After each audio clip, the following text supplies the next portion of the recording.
Әлеге фоторәсем 37 ел гомерен Нурлат шикәр заводына багышлаган Альвина Кузнецовага яшьлеген искә төшерде. Сәнәк белән чөгендер ыргытучы хатын-кызларның берсе әйтерсең лә ул үзе. Вся работа была вручную. Работал на Барысында кул белән эшләдек. Чөгендерне машина белән алып килделәр. Йөк күчерүче хатын-кызлар белән бергә сәнәкләр белән аны кагатларга төздек.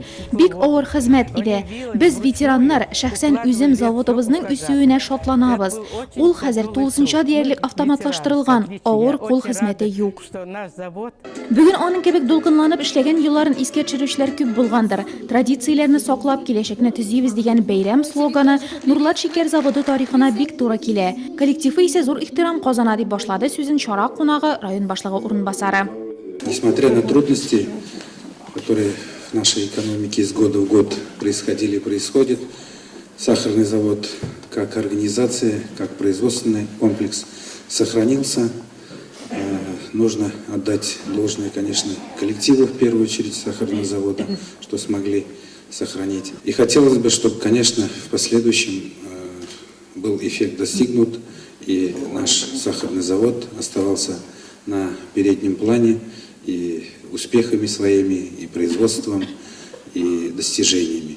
Нәселләре белән язмышларын Нурлат шикәр заводына бәйләгәннәр дә, еш белгеч булып килеп, лаеклы ялга чаклы һөнәрләренә тугры калганнар да, предприятиенең бүгенге эшенә зур өлеш керткән кадрларда җитәкчелек кулыннан мактау кәгазьләре алды. Те, кто работал все это время, и это несколько поколений уже людей, которые считали сахарный завод как свой родной дом, как возможность для общения, находили там друзей, находили там коллег и вместе делали судьбу этого предприятия. За это вам, кто принимал участие, огромные слова благодарности. Большое вам за это спасибо. Надеюсь, те, кто работает на заводе, смогут из года в год поднимать знамя Нурлатского сахарного завода только выше. Поэтому всему коллективу желаю всего самого наилучшего.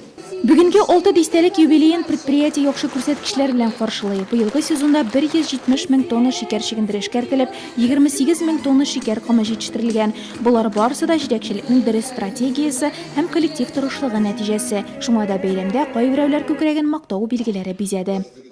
Мин шикәр заводында 8-нче ел эшлим. Эшемне бик яратамын. Шикәр пешерү буенча аппаратчик булып эшлим. Эшебезне бик яратып эшлибез.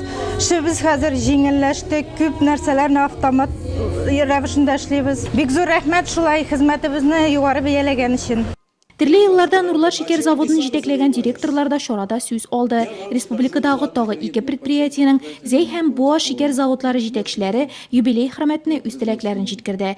Озак еллар дәвамында Нурлат шикәр заводы шефлык иткән 3нче мәктәп, Бал корты балалар бакчасы җитәкчеләре дә шикәрчеләрне бәйрәмнәре белән котлады. Концерт номерлары белән баетылган бәйрәм чарасы Нурлат шикәр заводының элеккечә район тормышында мөһим роль уйнаганына һәм киләчәктә дә уйнаячагына төшендерде.